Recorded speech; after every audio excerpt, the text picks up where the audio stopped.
Unang-una, guarantee ang lahat ng rights ng lahat ng mamamayan sa teritoryo ng Bangsamoro government. Kabilang na ang kababayan.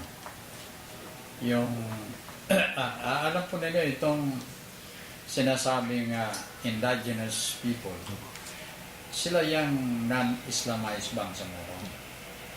At hindi pinag-uusapan yan sa proposal ng batas na ito lamang ang karapatan. Ang karapatan ito ay para lamang sa mga Bangsamoro Muslim. Ito naman ay para lamang sa karapatan ito para lamang sa mga non-Islamized Bangsamoro. Hindi. Ang ibig sabihin, kung ang isang Bangsamoro na matino, magaling, gustong manilbihan bilang leader ng Bangsamoro, that applies to everybody.